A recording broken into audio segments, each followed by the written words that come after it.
Hello guys, कैसे हैं आप सब लोग। स्वागत है आप सभी लोगों का हमारे इस YouTube चैनल में। इसका नाम है एवन सर, मैं हूं आकाश शर्मा। आज आप लोगों के सभी डाउट क्लियर करने वाला हूं क्योंकि बहुत सारे बच्चों के दिमाग में बहुत सारे क्वेश्चंस आ रहे हैं कि सर पेपर यूपी बोर्ड का कहां से आखिर बनता है। आखिर यूपी बोर्ड की जो कॉपियां होती हैं, हमने सुना है बहुत बड़ी बड़ी कॉपियां होती हैं, या किसी बच्चे का क्वेश्चन होता है कि सर आखिर हमें यूपी बोर्ड में कॉपी कैसे भरनी चाहिए, और बहुत सारे क्वेश्चन फिर हमारे दिमाग में और भी आते रहते हैं। तो हम सभी क्वेश्चन के ऊपर बात करने वाले हैं और आपके हर एक प्रश्न का जवाब देने वाले हैं। तो हमारी इस वीडियो को लास्ट तक देखना, और उसके साथ साथ में वीडियो पसंद आए तो वीडियो को लाइक शेयर एंड सब्सक्राइब भी आप जरूर कर देना, जिससे आने वाली जो वीडियो है वो भी आप लोगों को सबसे पहले मिल सके और आपको नॉलेज भी सबसे पहले मिल सके, जिससे कि एग्जाम में आप अच्छा स्कोर कर सकें। तो जिसमें सबसे हम पहले नंबर की बात करते हैं कि आखिर में यूपी बोर्ड का जो पेपर है वो कहां से बनता है। ये बहुत सारा क्वेश्चन है, तो आपको बता दें यूपी बोर्ड का क्वेश्चन बनेगा कहां से। यूपी बोर्ड का क्वेश्चन बनता है भाई साहब एनसीईआरटी से, ठीक है ना। कहां से बनेगा? एनसीईआरटी से। मैं आपसे कहूंगा कि मुख्यतः ज्यादातर जो आपके क्वेश्चंस होंगे वो आपको एनसीईआरटी से ही दिखाई देंगे।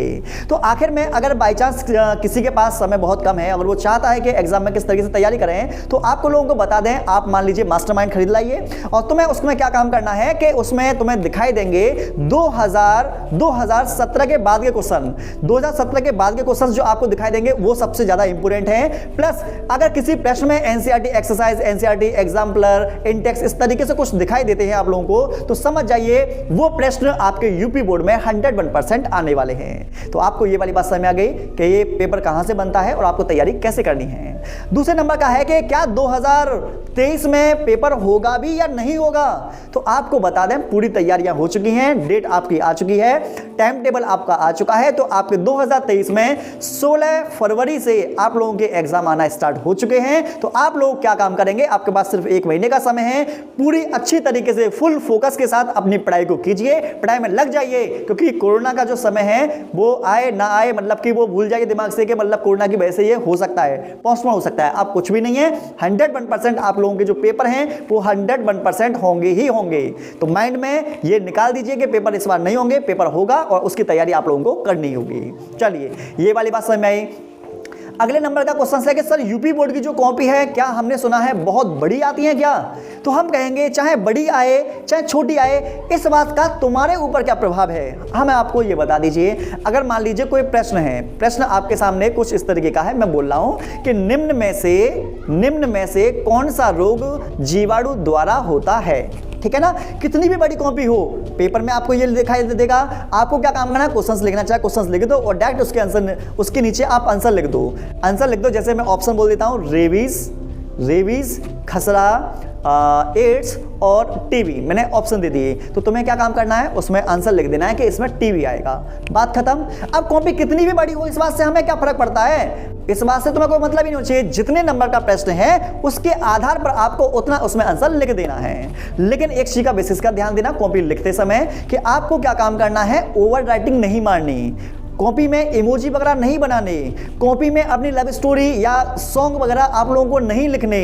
कॉपी में आप लोग क्या काम कर सकते हैं कि जो कॉपी में आप लोगों से इंफॉर्मेशन पूछी गई है उसे ध्यान से पढ़कर उसमें फुलफिल आपको करना है। कॉपी में जो भी आप चीज लिखना चाहते हैं वो इस तरीके से लिखना है कि जो आप लिख रहे हो वो टीचर के बहुत अच्छे तरीके से समझ में आनी चाहिए, जिससे वो उस चीज को पढ़कर आपको सही से आंसर दे सके। उसके साथ साथ में ब्लैक और ब्लू दोनों पेनों का आप यूज कर सकते हो, लेकिन हेडिंग आप ब्लैक से बनाना, आंसर आप ब्लू पेन से लिखना, और डायग्राम आप चाहो तो पेंसिल से बना सकते हो। और उसके साथ साथ प्रेजेंटेशन आप लोगों की बहुत अच्छी होनी चाहिए, लाइनिंग दोनों तरफ आप खींच सकते हो, स्केल का आप इस्तेमाल कर सकते हो, और डायग्राम आप स्वच्छ बनाएंगे, और जो डायग्राम में बातें इंफॉर्मेशन पूछी जाए, जो इंपोर्टेंट हो वो बहुत ज्यादा इंपोर्टेंट है, तो उसे आपको बनाना ही है, ठीक है ना। बायोलॉजी की अगर हम बात करें तो आपको जैसा कि पता होगा, डीएनए का चित्र, बायोगैस का चित्र, शुक्राणु का चित्र, नर जनतंत्र, मादा जनतंत्र, ठीक है ना, ग्राफीन पुटिका, अंडाणु का चित्र, और उसके साथ में बीजांड का चित्र, भ्रूणकोश का चित्र, ये इस तरीके के चित्र जो हैं वो सबसे ज्यादा पूछे जाते हैं। इन चित्रों पर आप फोकस ज्यादा बनाकर रखना। तो आपको ये वाली बात कंफर्म हो गई हो। उसके बाद में और आपके दिमाग में क्या क्वेश्चन चलते हैं, तो आपका ये रहता है कि सर पेपर के टाइम में हम बहुत ज्यादा कंफ्यूज रहते हैं, हमने पढ़ तो बहुत लिया लेकिन हमको ऐसा लगता है कि हम पर कुछ भी नहीं आता। हमारे अंदर से ये फीलिंग होती है हमने बहुत कुछ पढ़ लिया, नोट्स वगैरह पढ़ लिए, सब कुछ पढ़ लिए, लेकिन अभी भी कॉन्फिडेंस नहीं आके दे रहा है। तो देखो एक काम करना है आप लोगों को, कॉन्फिडेंस लेकर आना है ना, तो मैं तुम्हें एक जुगाड़ बता रहा हूं। 2019, 2020 और 2022 ये मार्केट में जाइए, आप सैंपल पेपर लेकर आइए। आपको क्या काम करना है, डेली 1 से लेकर 2 सैंपल पेपर, कम से कम 1 और मैक्सिमम 2, इससे ज़्यादा मत करना। आपको क्या काम करना है, 3 घंटे का टाइम मिलता है, आप अपने मोबाइल में या फिर घड़ी में एक टाइम बना दो, स्टार्ट और पेज निकाल लीजिए। उसके बाद में बिल्कुल पेपर की तरह आपको क्या काम करना है, वो क्वेश्चंस आप लोगों को सॉल्व करने हैं, ठीक है ना। 3 घंटे का जैसा समय मिलता है तो आपको 3 घंटे के हिसाब से पूरा का पूरा आप लोगों को क्वेश्चन सॉल्व करने हैं। ऑब्जेक्टिव, वेरी शॉर्ट, उसके बाद में लॉन्ग, उसमें जो डायग्राम है, मतलब पूरी कॉपी को आप यूपी बोर्ड की तरह लिखने की कोशिश करेंगे। फिर आपको खुद का आकलन खुद करना है कि क्या तुम पर कितनी चीजें आती हैं, कितनी नहीं आती। आप अपने कॉपी को खुद देखना, फिर देखना कि आपके कितने क्वेश्चंस हो पाए हैं और कितने क्वेश्चंस नहीं हो पाए। अगर जितने क्वेश्चंस हो गए हैं उनको रिवीजन करना, और जो क्वेश्चंस नहीं हुए हैं उनकी अभी आपको और तैयारी करने की जरूरत है। दूसरे नंबर की चीज पता चलेगी कि आप लोगों की स्पीड क्या है, क्या आप लोग 3 घंटे में पूरा पेपर करने में सक्षम है या नहीं। अगर नहीं है तो अपनी स्पीड को थोड़ा और इंप्रूव कीजिए। उसके साथ साथ में जब आप पेपर में बैठेंगे तो डायग्राम भी पूछे जाएंगे, तो आपको क्या काम करना है, कॉपी में जब पेपर सॉल्व करेंगे तो डायग्राम बनाएंगे, तो फिर अपना चेक करना कि डायग्राम उस तरीके से आपने बनाया है कि किसी के सामने अगर ये जाएगा, एग्जामिनर इसे देखेगा तो क्या पूरे नंबर देने में सक्षम है या नहीं, ये आपको चेक करनी है। फिर उसके बाद आपको ये चेक करना है कि जो कॉपी आपने लिखी है वो कॉपी आपको पसंद आ रही है या नहीं आ रही। कि जो कॉपी आपने लिखी है वो, अगर वो कॉपी किसी भी बच्चे की हो और तुम मतलब टीचर हो, तो तुम सोच कर देखो कि उस कॉपी में क्या क्या गलतियां हैं, उन गलतियों को आप लोग पहचानोगे। तो इस तरीके से तुम्हें क्या काम करनी है, डेली सैंपल पेपर आपको क्या काम करना है, 7 से लेकर 10 दिन तक आप लगातार प्रैक्टिस करेंगे। फिर उसके बाद में आप लोगों को लगना स्टार्ट हो जाएगा कि हाँ, अब मैं पेपर देने के लिए बिल्कुल सक्षम हूं। अब मेरे पास कौन सी चीजें नहीं आती हैं, जो वीकनेस है, जो वीकनेस है आपकी वो पता चल जाएगी, राइटिंग पता चल जाएगी, मतलब कि प्रेजेंटेशन पता चल जाएगी, बहुत सी चीजें जो हैं वो आप लोगों को पता चल जाएंगी। फिर आप लोगों को लगेगा कि हम पर कौन सी चीजें आती हैं, कितनी चीजें नहीं आती हैं। जो लास्ट के जो सैंपल पेपर लगाओगे तो आपको बहुत सी चीजें आती होंगी, तो अंदर से कॉन्फिडेंस आएगा कि हाँ, अब मुझ पे पूरा का पूरा जो बुक है, जो मेरा पेपर है, उसे सॉल्व करने में सक्षम हूं, तो आराम से आप पेपर दे पाओगे।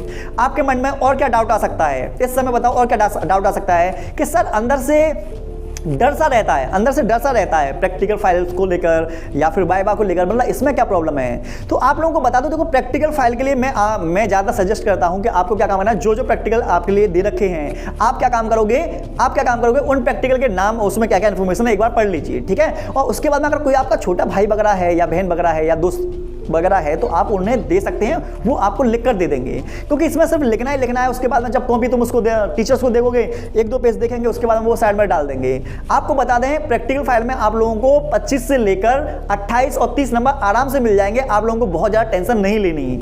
और बहुत से लोग टेंशन लेते हैं कि सर वाइवा में क्या होगा, तो देखो वाइवा में कुछ भी नहीं होता। आपने फिजिक्स, केमिस्ट्री, बायोलॉजी अच्छे से पढ़ रखी है ना, हाँ भाई पढ़ रखी हैं, तो जो चीज़ें तुमने इसमें पढ़ी हैं उसी को ओरल तरीके से हम पूछ लेते हैं, जो टीचर होते हैं वो पूछ लेते हैं। जैसे आपसे, जैसे मान लो किसी ने पूछ लिया कि बताओ कि मानव में कितने गुणसूत्र होते हैं, तो बता दो ना उसमें कितने होते हैं, 46 होते हैं। आपसे ये पूछ लिया जाए कि बताओ कि डीएनए का पूरा नाम क्या है, तो बता दो डीऑक्सीराइबोन्यूक्लिक अम्ल, ठीक है। उसके बाद में आपको बताना है, जैसे बायोलॉजी है, फिजिक्स, केमिस्ट्री बहुत आसान पूछे जाते हैं, तो अपने माइंड पर ये जोर मत डालो कि कहां से आएगा, किस लेवल का पूछा आएगा, कुछ भी नहीं होता, बड़े आराम से हो जाते हैं सारे काम, ठीक है। तुम्हारे प्रैक्टिकल जो है वो भी आराम से हो जाएंगे, बस आपको टाइम वेस्ट ज्यादा नहीं करना है, ठीक है ना। उसके साथ साथ में अगर आप लोगों को कैसी भी कोई भी प्रॉब्लम है और भी तुम्हारा कोई भी क्वेश्चन है यूपी बोर्ड एग्जाम से संबंधित या फिर किसी भी बोर्ड एग्जाम से संबंधित कोई भी क्वेश्चन है, आप हमें कमेंट सेक्शन में बता दीजिए, उसके ऊपर हम सेपरेट वीडियो आप लोगों के लिए बना देंगे। अगर आप लोगों को यूपी बोर्ड में कॉपी कैसे लिखनी है अगर नहीं पता, तो हमारी ये वाली वीडियो को देखो। अगर आप लोगों को ये नहीं पता कि चालाकी से कैसे पढ़ना है, तो हमारी ये वाली प्लेलिस्ट देखो। आपको क्या काम करना है, ये चीजें जरूर देखनी है, जिससे कि आप लोग प्रॉपर अच्छे तरीके से बोर्ड एग्जाम में बैठने के लिए प्रिपेयर हो जाएं। आप लोगों को वीडियो कैसे लगी आप हमें कमेंट सेक्शन में बता सकते हैं, और ऐसे इंटरेस्टिंग वीडियो देखने के लिए चैनल को सब्सक्राइब करना बिल्कुल ना भूलें। मिलते हैं नेक्स्ट वीडियो में।